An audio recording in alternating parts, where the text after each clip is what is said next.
Hi and welcome to my channel.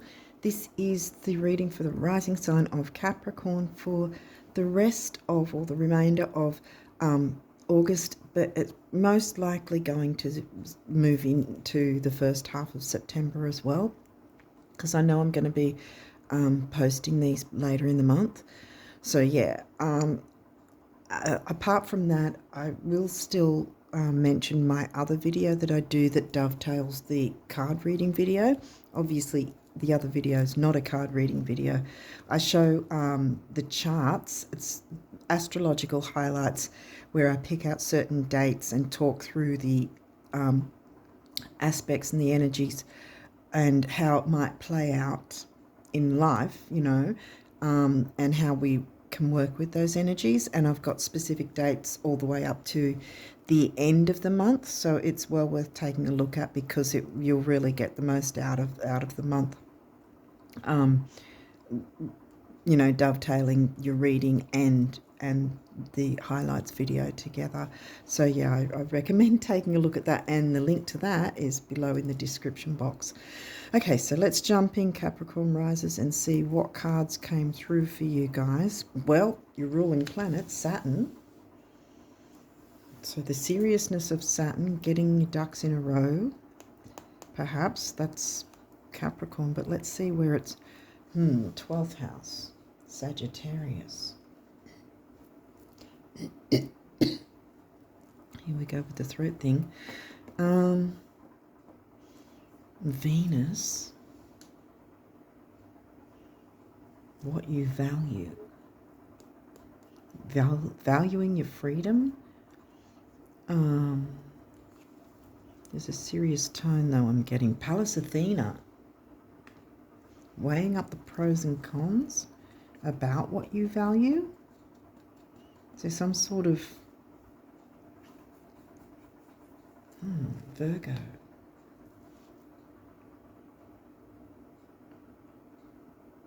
That's your 9th house. That's your Sag house. So you've got your Sag sign and now you've got your Sag house.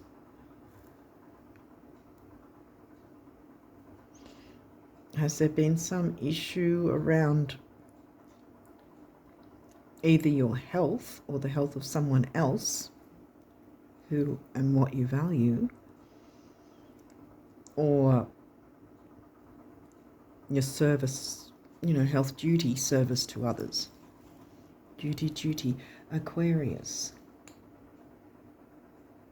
That's your 2nd house now. So again, what and who you value. The Taurus house. Jupiter, expansion and growth. This, in this deck, is one of the auspicious lucky cards, so that's a good thing. What else have we got here? Cancer. And that's your descendant, so something about relating to others, relationships, who you value, what you value. Neptune, ruling planet of Pisces. And you've got your 12th house, Pisces house, in Sag. Freedom with relationships.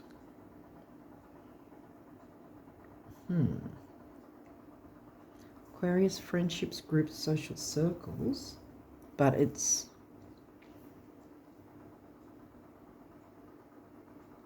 what you value and who you value. Friendships that you value. Is that coming in between your significant other? Or, well, the 7th house isn't just about romance though, it's about all kinds of relationships, so it could have to do with taking a serious look at who and what you value, perhaps. Where did I say? Cancer's your 7th, Virgo's your 9th,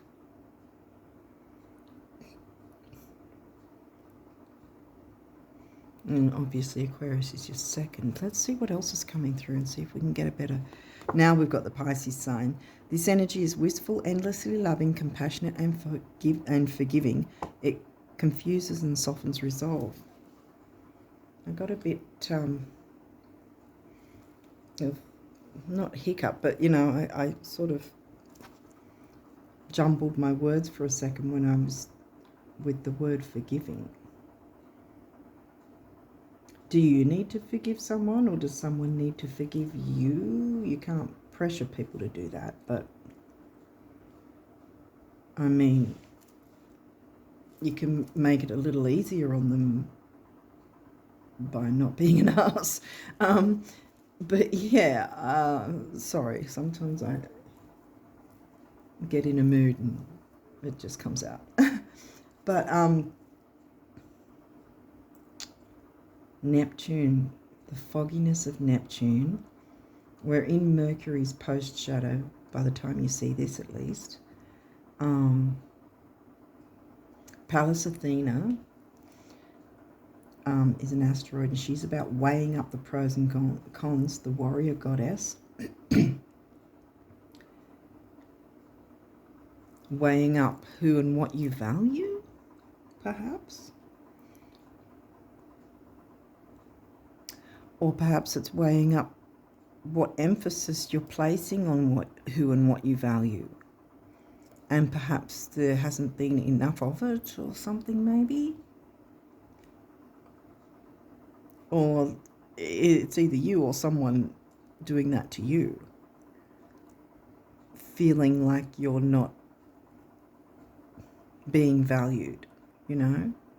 Either you or someone else, but there's expansion and growth, and this is a lucky card, so I'm guessing there's an opening for better relationships, because we don't have any full moon, we don't have any moon energy actually at this point.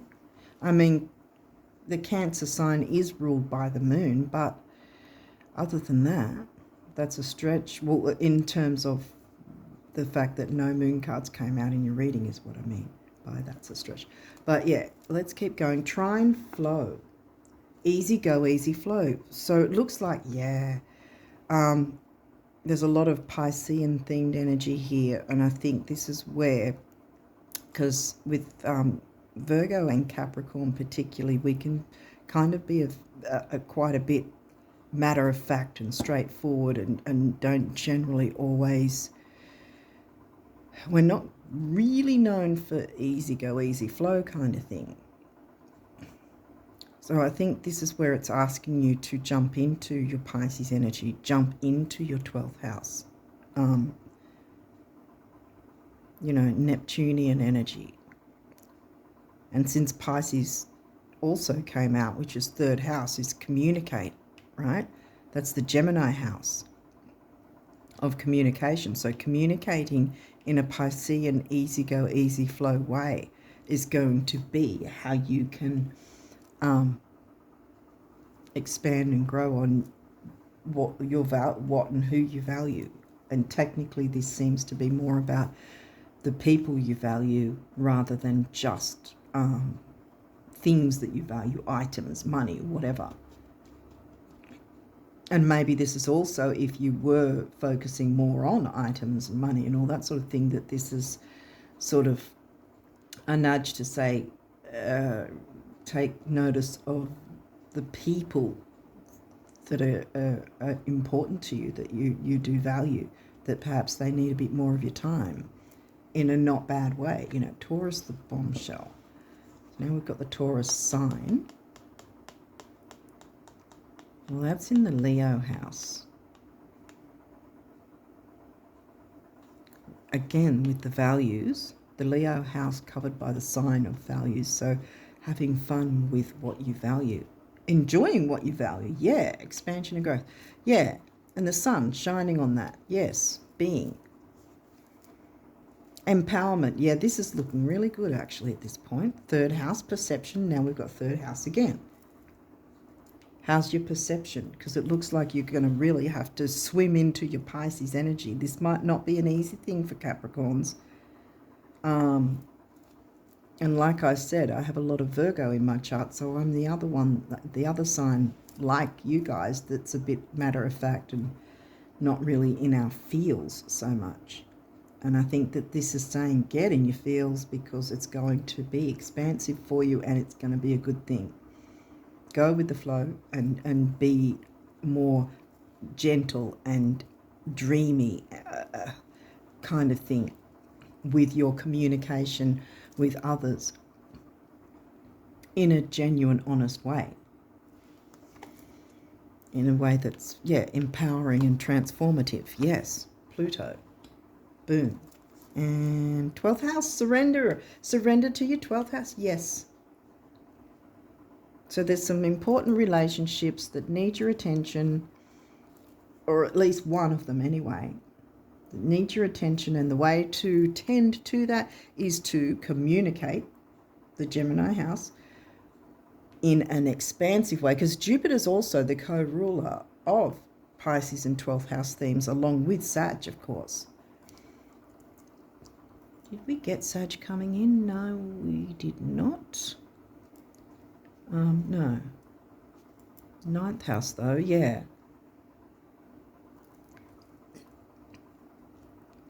Expansion and growth with your important relationship or relationships.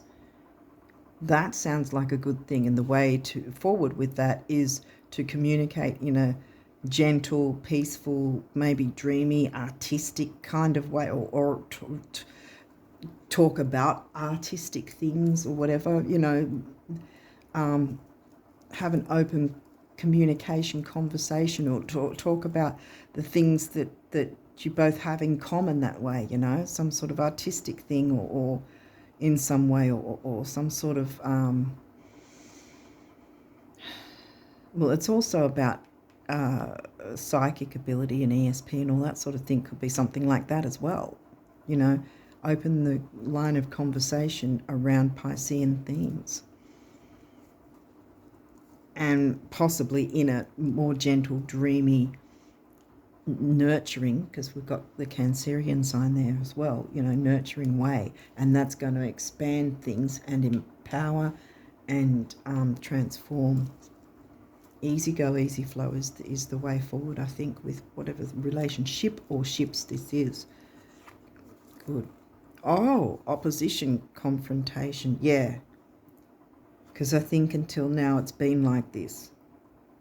It's been a bit, because we started with Saturn, and that's what I was thinking when we started with Saturn, that there's been some heaviness and some perhaps clashing, and the way forward, yeah, that makes sense. The way forward is to sort of soothe things more and be more easygoing and flowing with the river, if you want to call it, which is not an easy thing for Virgo or Capricorn, like I said.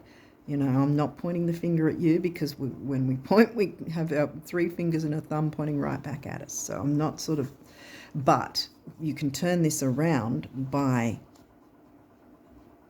being open to communicate in a soft, nurturing, gentle way. And perhaps, like I said, talking about Piscean themes, perhaps, with your significant other or others that are important to you, and that's going to be the way forward. That's why I've turned this upside down, because when you step into that, this will no longer be an issue. So we got another reversal. Well, that wasn't reversal, but 9th house, exploration.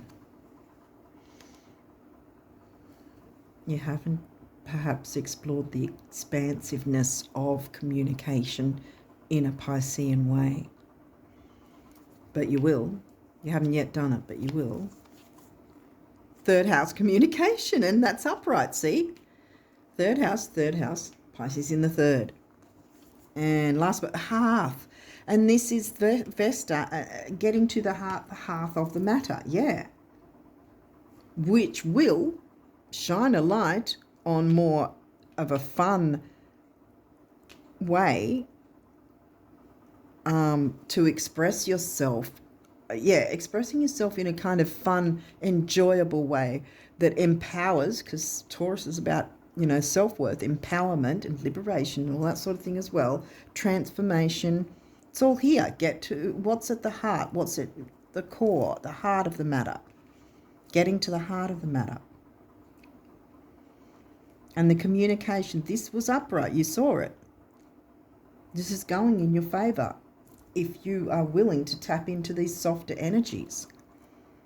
Because then this guy turns upside down. You want him upside down because he's opposition, confrontation, clashing of horns. You don't want that. You want that to be over. And this is how you do it. how you move forwards with a more gentle approach. And that's not an easy thing, like I said, for Capricorn or Virgo. But that looks like what Spirit's saying is the way forward for you guys if you're willing to tap into that. It's going to work strongly in your favor. Transformation, empowerment, sun shining on you. Easy go, easy flow. That's the way forward, guys, at this point. What's your numerology? Let's have a look. 4, perseverance. Yeah, persevere with this. Yes, because it's going to work out in your favor. And that's the heart chakra color, speaking, communication. Remember, the communication, Gemini. Communicate from your heart. Don't fear that. 3rd house, communication. Completion. Okay, 9, big beginnings, big endings. Well, yes, you want to complete this cycle. Remember, this turned upright. You want this complete, over, done, bam. Get that guy in that position. You don't want to be putting up with the confrontation anymore. It doesn't need to be locking horns anymore. Be more easy go, easy flow, gentle. I know I'm sounding like a broken record, but it's just coming through really strong that that is the way for you to move forward. Love, yes, love yourself and others enough to make the effort to do this.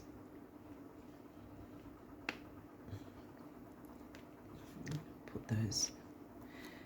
And number 6, temporary opportunity, and it's also focus, detail, and dignity. Blue's the throat chakra.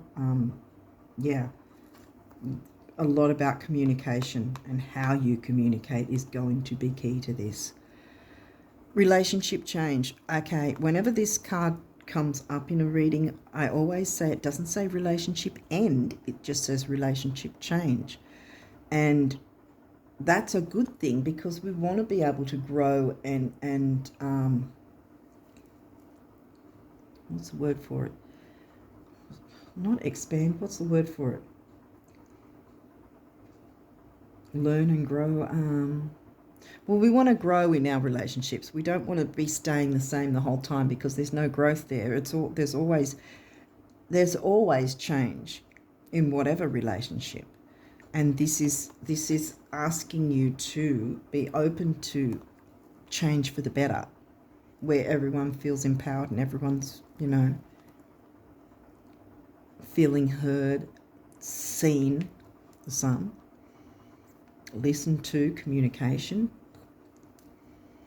and cared for, Venus and Cancer and Pisces, feeling that caring energy.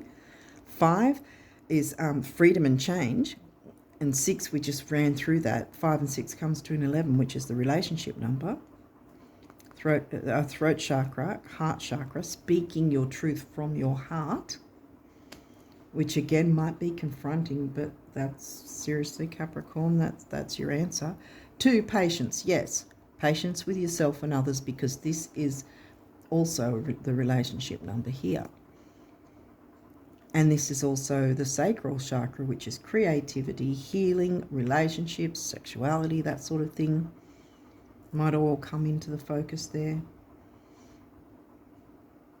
Pluto did come through, but Scorpio didn't. And neither did 8th house.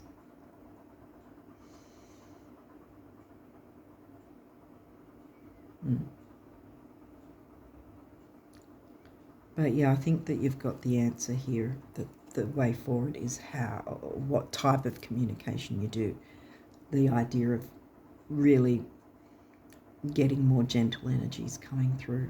It's going to expand and grow on the relationship, which is a good thing. It's going to change it for the better. It doesn't say relationship end, it just says relationship change. A certain dynamic needs to end. Remember, this was upright, and I don't want to turn it upright again, because I want the energy to be you over and done with this confrontational energy. You don't need it anymore. It's time to feel settled and comfortable and empowered and transform things in a good way. Okay, these are your abundance messages from the universe. So let's have a look at what these say. One of abundance's many corollaries is that the brighter your light shines, the more you attract everything, moths and butterflies, at which point you begin learning what to celebrate and what to let fly on by, or whom.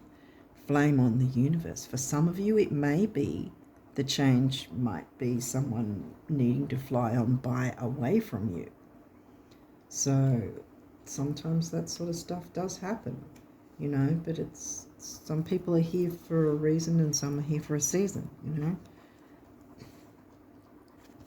Some are here to stay long term, Saturn, I don't know that you've got up there, and some aren't. So take what resonates, but I do get a strong feeling for most of you. I think that it is a relationship or relationships that you'll be able to work with the other and improve. But there might be some that you might have to just let flitter away and, you know, move forward. Ever notice how when someone dreams of happiness, abundance, health, romance, or friendship, they never have to wonder if it's in their best interests? But when someone dreams of a specific house, employer, love interest, deadline, dollar amount, or diet fad, they often end up contradicting themselves. Keep your end results general. Everything else is just a how. To the big picture, the universe, right? Not being worried about so many details, I want to say, because that, again, another Virgo Capricorn issue is the details and getting everything ducks in a row and getting organised and all that sort of thing. And I think this is asking you to tap into more of the Pisces 12th house Neptune energies at this point.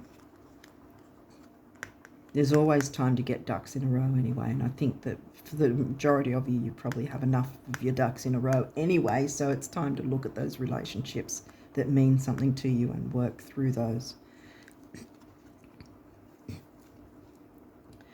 Just knowing that behind the curtains of time and space, good things are now happening for you that will soon spill into your life is enough to make good things start happening for you.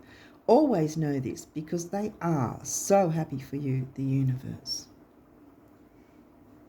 Put that there. And then what do the guardian angels want to tell you? Gratitude. Thank you. This is a heartfelt thanks to you from someone you recently helped in some way. I, your guardian angel, also wish to thank you for the unconditional love you emanate to the earth, humanity, and those around you. Thank you, thank you, thank you. You are eternally blessed. May peace, grace, and love forever guide you along your sacred path. Yes, I'm putting that on love. Self-love and love for those that you care about. Miracle, yay. Dearest one, even if all hope seems lost, remember the confrontation thing, the difficulty, even if all hope seems lost, let not hope slip away. For I, your guardian angel, am constantly by your side. Surrender all your concerns to me and trust in the healing power of love. Please believe that you are never alone. Together we shall work through each issue or situation which is of concern to you. All heals with the passing of time. Magic and miracles are about to manifest. There you go. I'm going to put that on relationship change because, again, I'm saying for many of you, it's not relationship end. It's just the dynamic that wasn't really working well in the first place that's ending. I mean, there may be some of you that do have to let someone fly on by, or it might be someone that's been sort of stopping a relationship from moving forward in some way. There might have been someone sort of a fly in the ointment kind of thing, and it's time to sort of release them and let them go. And then you can work on your most important relationships. But yeah, the key is communicating like a Piscean pretty much. Will get you to the heart of the matter. So big on the communication thing again. Yeah. Okay, well, I'm going to leave it there and hope that this made sense to you guys and is helpful. And I wish you all the best of luck with these energies, working with them and through them for the rest of August and the first half of September at least and onwards. And until next time, bye for now.